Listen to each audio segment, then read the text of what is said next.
What is up, SML? It is PrimeTime 000 with the commissionered podcast of the SML League. Let's get that 10-minute timer going and talk SML football, starting with the NFC talk. There might be two really good players that miss, or at least one of the two. And first it's Damon, who has had a little bit of a down season this year. Obviously, I just played him yesterday. I had 6 seconds left. I had to go 35 yards. I get to 35 yards. I kick a 63-yard field goal ice to beat him. He's on the outside looking in on the playoff picture, and he's still got some really tough games to go. So that's one to watch out for because he's got an uphill climb. Another one is Stavo. When you look at Stavo, he also has a really tough schedule. He's on the outside looking in, and I know that we said Damon's having a down season. Stavo, especially compared to last cycle, where I believe he won 2 Super Bowls, is having a down cycle, which I predicted all the way back in August when he fell in love. And you can't fault a man for falling in love, but the truth is Stavo's not the same player he was last cycle. In the legends of the SML, when you think of the legends, they're good cycle in and cycle out and win some Barties every cycle. Stavo is in a little bit of trouble here.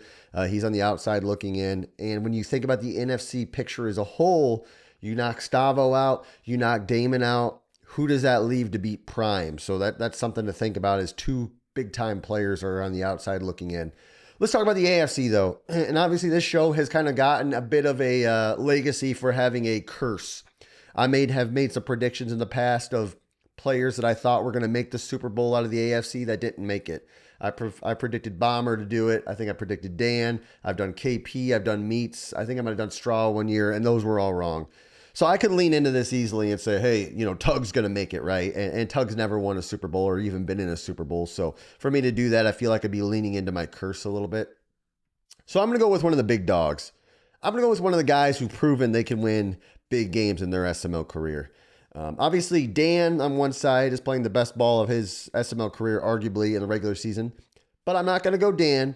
I'm going to go with the Mad Bomber. In my opinion, Bomber's got the best shot of winning the AFC this season. He has been there in the Super Bowl last 2 seasons, so he's got the confidence back. He's not moving right now, so he's kind of got that settled down. He can just focus on his game. He made the Super Bowl last season when he was moving. Imagine now that he's sitting in a real chair. He's got his setup done. He doesn't got to worry about moving this Amazon box and crushing it down so it can fit in the recycling bin. I think Bomber's going to make the Super Bowl out of the AFC, and I don't think it's going to be close. I know Dan beat him this regular season, which was a big confidence booster for Dan, I think. But to me, when it comes to playoffs, when it comes to Bomber, until you could prove you could beat him in the AFC, I'm sticking with Bomber. And that's my prediction, and hopefully not my curse, but that's my prediction of who's coming out of the AFC. Let's talk about somebody we don't talk about too much, and that's Mike FML. And I'll say this. Mike and I don't see eye to eye on a lot of things. And I think his takes sometimes are a little too far. But I'll say this. Mike has his opinions, and he's been a long time SML member. And he isn't in the playoffs very often. But that could change this season.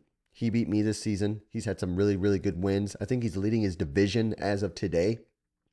I know he gives AJ fits at times. He kind of plays a unique college-style offense at times with his quarterback. So I say all that to say this. Mike FML making the playoffs will be good for the SML because Mike, I can't remember the last time we've even had one of Mike's games commentated. We could have a Mike FML commentated playoff game. Wait, I should say he made the playoffs last cycle, I believe, now that I think back on it. And it was a decent game against Stavo. I'm thinking now, it's all coming back to me. Did Mike play Stavo this cycle? I don't know. This is the beauty of this show, man. We don't take notes. We just go for it. So either way, I think that was a fun game. I think Mike had just moved or something and his internet was acting up. So to have Mike also in the playoffs, locked in, focused, could we get Super Mike? Could Mike make a run at these things? I don't know. I'm just putting it out there for you guys to chew on. Just to chew on. Another one to chew on is QP. He made the AFC Championship a couple seasons ago. I don't think he was fully back when he made it. He did get there, but he didn't look good. He was throwing a lot of drag routes to the tight end. Raider fan beat him in a close game, and then I dominated Raider fan. When I think about QP being back, I played him this season, and he beat me this season. His defense was solid, but I thought his offense was much more efficient. I thought he was a lot more confident making his reads, and I thought that in a way, it seemed like he was able to just get the ball out quickly, not second guess his decisions, and make effective passes. And I hadn't seen that from QP since his return. And I really didn't see much of that from him at the end of last cycle either. So I do think that QP is gaining his confidence. So he actually might be coming back. And if he is back, the AFC is going to flip again on its head. But right now I'm sticking with my lead horse, and that's the Mad Bomber. But QP, the way his offense played when I played him anyway, was efficient. It was confident. He was throwing the ball all over the field, just signs of the past. And maybe that was just for a moment in time, and it can't be replicated consistently in big games. I don't know yet, but watch out for that, because I'm seeing sparks and flashes, and all it takes is an ember to start a fire. I was thinking, in recent news, by the way, obviously, at times there is security needed for big time figures in the world, and sometimes they operate better than others. And if I was a big time, which I am in the SML, if I was given a big time SML speech, and I'm going to ask you guys this, you have three people to protect you when you're given a big speech. Who is it? Who's your three guys? For me, you got to go with Mad Bomber, number one. He's going to kick the doors down. He's going to have the best shot. He's going to take down the bad guy. He is your aggressor. He is your ultimate eliminator. Number two, I want a guy, when I'm up there giving a speech, looking at the chart, I want a guy who's willing, when the gunshots are going off, he's going to run up and he's going to take a shot for you. I thought about Woods in this because he's a big bodyguard. He's loyal. But I want Matt. I want Matt to go in there because I need a guy who's actually there for me, and he's going to tackle me to the ground, and he's going to protect me.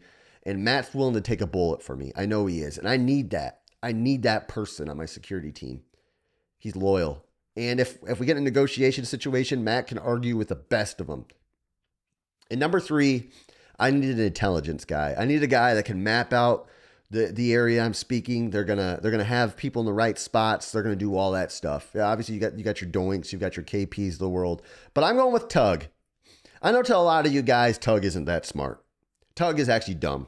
But to me, Tug is smart. He's a genius. I see more in him than a lot of people see. They passed the No Child Left Behind Act because of Tug, actually. George Bush did that. No, I'm just kidding. Tug's actually a smart guy. Pharmacist by trade. And I want him because I think he's a smart guy. And also, if I did take a hit, if I got shot, he knows medicine. He knows what it needs to prevent infection. Tug's going to help administer to me when I'm down, when Matt's on top of me. He's going to kind of get me healed up. And that's why I want Tug. Not only does he have brains, but he has that medical pharmacy background where he's going to be giving me the Advil. He's going to be giving me the Vicodin painkillers on the spot, and I respect that. That's why I got Tug on my security detail. Got a minute and a half almost left to go here, so I got to blow through this. Who's got the most to prove in the SML playoffs? To me, it's simple. You got Dump. He was great last season, made the NFC Championship game and tanked hard in that game, got blown out by me. His running game is great. You got Steele, who is starting, and not a lot of people talked about him. He kind of fell from glory a little bit, but I think the next big thing talk was actually kind of smart, and I think he's starting to get in rhythm and learn the SML. He's a cerebral player, so he's learning that. He's got some pressure on him now. He's got a lot to prove. This playoff, I think he's going to win his division, and I think this playoff we might actually see the real Steele come out. And, of course, it's got to be Dan. Dan is one of the guys that he's had great regular seasons, hasn't won a Super Bowl yet, typically has at least won one Super Bowl per cycle, has never won two in a cycle, but that is in major jeopardy. AFC is getting better with QP, who's starting to have something to prove now as well. I left him off this season, but Dan's the guy that I think has the most pressure on him. And I do think QP has some pressure on him too, because he's starting to pick up rhythm now and get better. And the more confidence you have, the better you're playing, the more expectation. We got 35 seconds left. It's commish time. Guys, we are 3/4 of the way through the cycle. We're doing well.